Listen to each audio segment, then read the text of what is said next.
Peugeot 2008 Allure Premium 2020 model. So 2024 now, so 4 years on in this Peugeot 2008.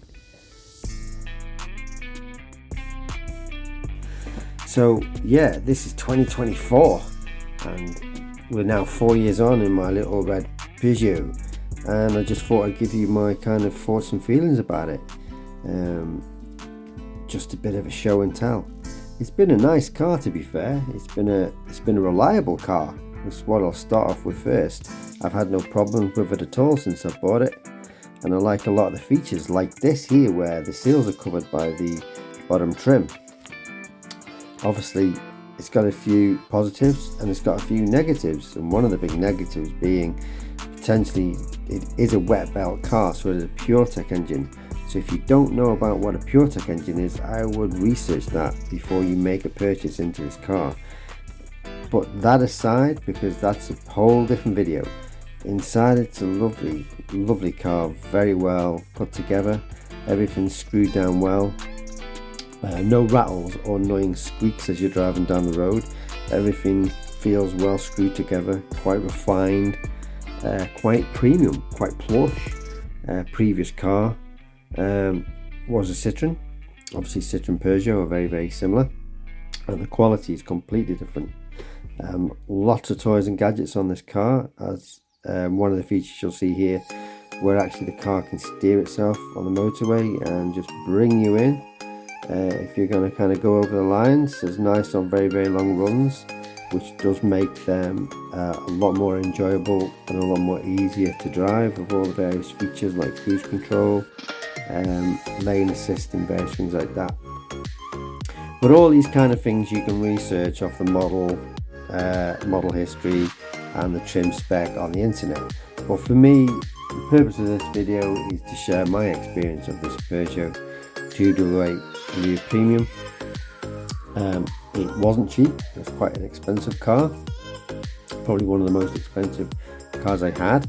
So initially there was quite a large depreciation value there, which I come to realise when I did an auto trade evaluation. But that's just part and parcel of life, and used cars, some cars do hold on to their value more than others. One of the negatives I would say is with the Peugeot, it did lose quite a bit of value straight away. But a lot of nice features there, so I'm just going through on the screen. Nice piano kind of keys there on the trim, start button, lots of connectivity as you'd normally expect. But generally we found the car to be really reliable so far. I guess with a French car, and it is a French car, you are always kind of driving it with one eye kind of closed, thinking, well, is something gonna go wrong?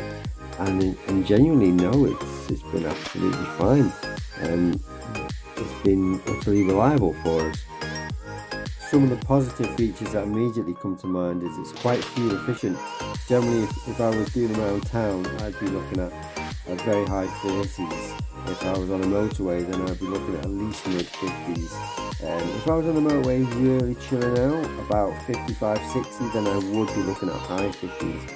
I've never got 60 plus miles to the gallon, but I've definitely achieved 50 miles to the gallon easy on a long run. It's very smooth, very capable, handles well. The engine, despite the controversy around the mechanical aspects of the wet belt engine, I found it to be smooth, reliable. It's got decent pull for what I'm looking for. You know, I accept it's an SUV, so I accept I'm not looking for sort of 0 to 60 in 5 seconds or 3 seconds or anything crazy like that. I'm realistic, but it's punchy and the power's there when I need it to get me out of any trouble if there is any trouble. But one thing I would say where people might struggle to get used to this car is the shape of the steering wheel. So if you can see, it's actually a flat bottom, but it's a flat top. So you're kind of driving this wheel where the flatness of the top of the steering wheel does kind of block the vision of the dials slightly. This isn't a problem for me because I was just able to adjust my seat in a correct enough position that I still had visibility on the dials.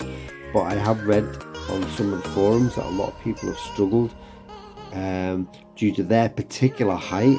They've struggled to get a good driving position where they can see the dials because they're obscured by the top of the steering wheel. And talking about the dials as well, this particular model has the virtual cockpit where you can scroll through various options like I'm doing here now. You can go from a navigational aspect, a driving aspect. Just on this driving aspect, for example, when the car steers itself, the two lines, those two grey lines will turn green.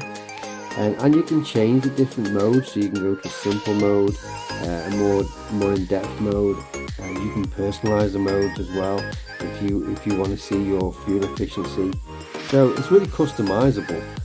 It's a nice car, and it's got a really kind of nice kind of premium feel about it for a 2020. And I personally do find, like here, where you can have the navigation on your virtual cockpit, that really is helpful when you're doing a long motorway run.